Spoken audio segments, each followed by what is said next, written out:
بسم اللہ الرحمن الرحیم۔ ناظرین، آج ہم ایک ایسے سینیریو کی بات کرنے والے ہیں جو سننے میں کچھ عرصہ پہلے تک تو امپاسبل لگتا تھا، لیکن اب یہ ایک حقیقت کا روپ دھار رہا ہے۔ تصور کریں کہ ایک صبح آپ اپنی آنکھیں کھولتے ہیں، موبائل اٹھاتے ہیں اور ہر سوشل میڈیا پلیٹ فارم، ہر نیوز چینل پر صرف ایک ہی بریکنگ نیوز چل رہی ہے: USA has left Middle East. راتوں رات ہزاروں امریکن میرینز، درجنوں ایئر کرافٹ کیریئرز اور $1 ٹریلین کا اسلحہ قطر، بحرین، کویت اور عراق کی بیسز خالی کر کے امریکہ جا چکا ہے۔ وہ سیکیورٹی امبریلا جو پچھلے 80 سالوں سے اس خطے کو کور کیے ہوئے تھی، وہ اچانک غائب ہو چکی ہے۔ لیکن سوال یہ ہے کہ ایسا کیوں ہوا؟ ایران کے ساتھ جاری کشیدگی نے امریکہ کو اس موڑ پر لا کھڑا کر دیا ہے جہاں اسے یا تو ایک لمبی اور مشکل جنگ لڑنی ہوگی یا پھر اپنی ذلت بچانے کے لیے ہمیشہ کے لیے پیچھے ہٹنا پڑے گا۔ اگر امریکہ واقعی نکل گیا تو پیچھے کیا بچے گا؟ کیا یہ خطہ امن کی طرف جائے گا یا پھر یہاں جنگل کے قانون کا راج شروع ہونے والا ہے؟ دوستو، آج کی ویڈیو میں ہم خیالی پلاؤ نہیں بلکہ وہ کولڈ ہارڈ ٹروتھس ڈسکس کریں گے جو آپ کو کوئی مین سٹریم میڈیا نہیں بتائے گا۔ اسرائیل کا کیا بنے گا جب اس کا سب سے بڑا اتحادی اسے تنہا چھوڑ دے گا؟ کیا سعودی عربیہ اب پاکستان سے ایٹمی مدد مانگے گا؟ اور سب سے بڑھ کر آپ کی اور میری جیب پر اس کا کیا اثر پڑے گا جب پیٹرو ڈالر کا نظام ڈھیر ہو جائے گا؟ مڈل ایسٹ سے US کا نکلنا صرف ایک فوجی فیصلہ نہیں ہوگا بلکہ یہ 21 سنچری کا سب سے بڑا جیو پولیٹیکل ارتھ کویک ہو سکتا ہے، جس کے جھٹکے اسلام آباد سے لے کر واشنگٹن تک محسوس کیے جائیں گے۔ ناظرین، مڈل ایسٹ کے نقشے پر اگر آپ نظر ڈالیں تو آپ کو یہ خطہ ایک مضبوط امریکی قلعے کی طرح نظر آئے گا، مگر سوال یہ ہے کہ یہ بیسز ہیں کہاں؟ سب سے پہلے آتا ہے قطر کا العدید ایئر بیس جو پورے مڈل ایسٹ میں امریکہ کا سب سے بڑا ملٹری ہب ہے۔ پھر ہے بحرین کا 5th فلیٹ جو ہمارے عربین سی اور پرشین گلف کی رگوں پر بیٹھا ہوا ہے۔ اس کے علاوہ کویت، UAE اور اردن میں بھی امریکہ کے ٹھکانے موجود ہیں۔ یہ بیسز صرف فوجی چھاونیاں نہیں ہیں بلکہ یہ ایران کے چاروں طرف ایک ایسی سیکیورٹی وال ہے جو تہران کو ہمیشہ سے دباؤ میں رکھے ہوئے تھی۔ اگر US یہاں سے نکلتا ہے تو یہ وال ڈھیر ہو جائے گی۔ اب تصور کریں کہ قطر، بحرین اور کویت جیسے چھوٹے ملک جو اپنی حفاظت کے لیے 100% امریکہ پر ڈیپینڈ کرتے ہیں، ان کا کیا مستقبل ہوگا؟ پاکستان کے ان ممالک کے ساتھ بہت اچھے تعلقات ہیں اور ہم نہیں چاہتے کہ یہاں انسٹیبلٹی آئے، لیکن یہاں سے امریکہ نکلے گا تو یہاں ایسا پاور ویکیوم آ سکتا ہے جسے بھرنے کے لیے ہر کوئی لڑ مرے گا۔ اب بات کرتے ہیں اس کہانی کے سب سے بڑے پلیئر یعنی ایران کی۔ ایران پچھلے 40 سالوں سے اس دن کا انتظار کر رہا تھا کہ کب امریکہ اس کے پڑوس سے رخصت ہو۔ اگر امریکہ نکلتا ہے تو ایران اس سارے ریجن کا بے تاج بادشاہ بن کر ابھرے گا۔ ایران کے ساتھ ساتھ ایران کی پراکسیز کو بھی تقویت ملے گی۔ تہران سے لے کر بیروت تک ایک سیدھا راستہ بن جائے گا۔ اسرائیل کے لیے یہ ایک ایگزسٹینشل تھریٹ یعنی زندگی اور موت کا مسئلہ بن جائے گا، کیونکہ اب تک اسرائیل کو یہ اطمینان تھا کہ اگر ایران نے کچھ کیا تو US کی بیسز پیچھے کھڑی ہیں، لیکن امریکہ کے جانے کے بعد اسرائیل کو ایران اور اس کی پراکسیز کا سامنا اکیلے کرنا پڑے گا۔ ایران کا اثر و رسوخ صرف زمین تک محدود نہیں رہے گا بلکہ وہ پرشین گلف اور اسٹریٹ آف ہارمز کا اکیلا رکھوالا بن جائے گا۔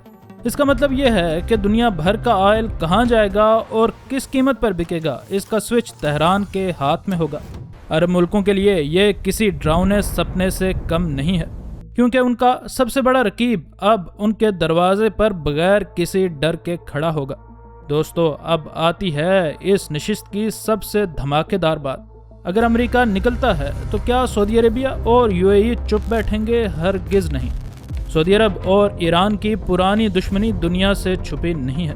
ریاض کو ہمیشہ سے یقین تھا کہ اگر ایران نے ان پر حملہ کیا تو امریکن سیکیورٹی امبریلا ان کے سر پر موجود ہے، لیکن اگر وہ پروٹیکٹر ہی چلا گیا تو محمد بن سلمان کیا کریں گے؟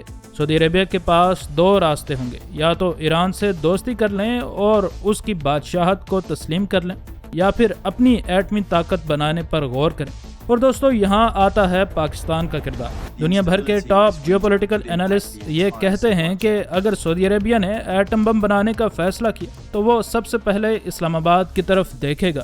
سعودی عرب نے پاکستان کی ہر مشکل وقت میں مالی مدد کی ہے اور بدلے میں وہ نیوکلیر ٹیکنالوجی یا نیوکلیر امبریلا کی امید کر سکتا ہے۔ اسے دنیا دا اسلامک بم کے کانٹیکسٹ میں دیکھتی ہے۔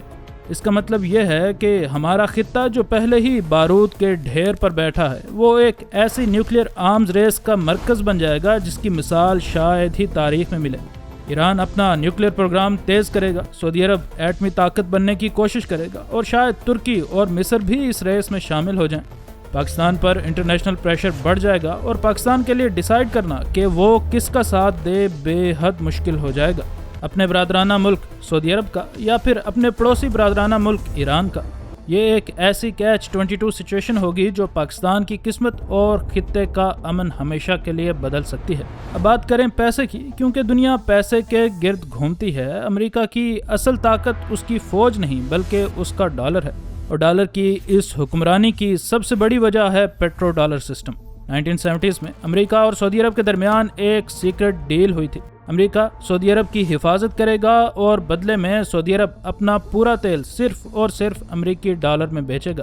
اس کی وجہ سے دنیا کے ہر ملک کو تیل خریدنے کے لیے ڈالر ریزرو میں رکھنے پڑتے ہیں، اور اگر یہ کہا جائے کہ بالکل اسی کے سر پر امریکی اکانومی زندہ ہے تو غلط نہ ہوگا۔ لیکن اگر امریکہ اپنی بیسز خالی کر کے نکل جاتا ہے تو سعودی عرب کو یو ایس کو خوش کرنے کی کوئی ضرورت نہیں رہے گی۔ وہ اپنا تیل چائنا کے یوان، رشیا کے روبل یا گولڈ میں بیچنا شروع کر سکتا ہے۔ اگر ایسا ہوا تو ڈالر کی قیمت کاغذ کے ٹکڑے کے برابر رہ جائے گی۔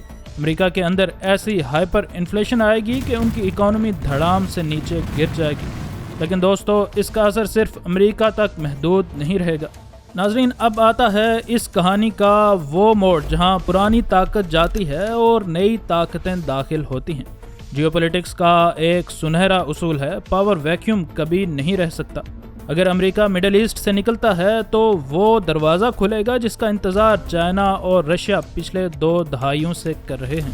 سب سے پہلے بات کرتے ہیں چائنا کی۔ چائنا پہلے ہی سعودی عرب اور ایران کے درمیان پیس بروکر کا کردار ادا کر کے دنیا کو حیران کر چکا ہے۔ یو ایس کے جانے کے بعد چائنا صرف ایک کسٹمر نہیں رہے گا جو تیل خریدتا ہے، بلکہ وہ اس خطے کا نیا سیکیورٹی پرووائڈر بن کر ابھر سکتا ہے۔ چائنا کا بیلٹ اینڈ روڈ انیشیٹو پورے مڈل ایسٹ کو ایک ایسی زنجیر میں پرو سکتا ہے جس کا مرکز بیجنگ بن جائے۔ ان کے لیے یہ سونے کا انڈا دینے والی چڑیا ہوگی، کیونکہ بغیر کسی بڑی جنگ کے انہیں دنیا کا سب سے بڑا انرجی ہب مل جائے گا۔ لیکن ایک بات طے ہے کہ چائنا دوسرے ممالک کے اندرونی معاملات میں دخل اندازی نہیں کرتا۔ اس وجہ سے چائنا ایک بہترین دوست بھی ثابت ہو سکتا ہے۔ دوسری طرف ہے رشیا۔ رشیا نے شام میں دکھا دیا کہ وہ اپنے دوستوں کو تنہا نہیں چھوڑتا۔ یو ایس کے جانے کے بعد رشیا کی ملٹری پریزنس میڈیٹرینین سے پرشین گلف تک پھیل سکتی ہے۔ رشیا اور چائنا مل کر ایک نیا سیکیورٹی بلاک بنائیں گے جو امریکہ کے انفلوئنس کو ہمیشہ کے لیے ختم کر دے گا۔ دوستو، اب آتے ہیں اس سوال پر جو آپ سب کے ذہن میں ہوگا، پاکستان کا کیا بنے گا؟ مڈل ایسٹ سے امریکہ کا نکلنا ہمارے لیے ایک 2 دھاری تلوار ثابت ہو سکتا ہے۔ اس کے 2 پہلو ہیں، ایک ہے ڈراؤنا سپنا اور ایک ہے سنہرا موقع۔ پہلے بات کرتے ہیں ڈراؤنے سپنے کی۔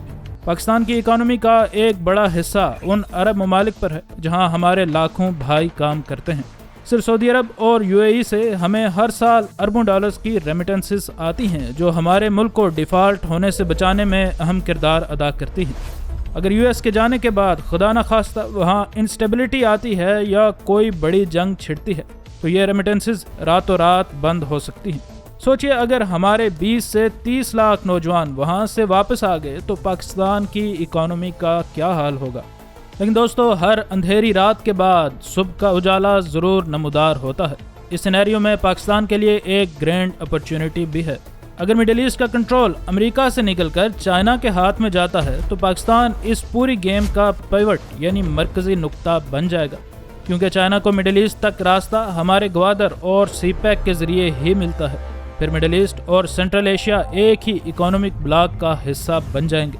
ہمارا ملک جو اب تک فرنٹ لائن سٹیٹ بن کر صرف جنگوں کا نشانہ بنتا رہا ہے، وہ اب دنیا کا سب سے بڑا ٹریڈ کوریڈور بن سکتا ہے۔ لیکن اس کے لیے پاکستان کو اپنی پرانی پالیسی بدلنی ہوگی۔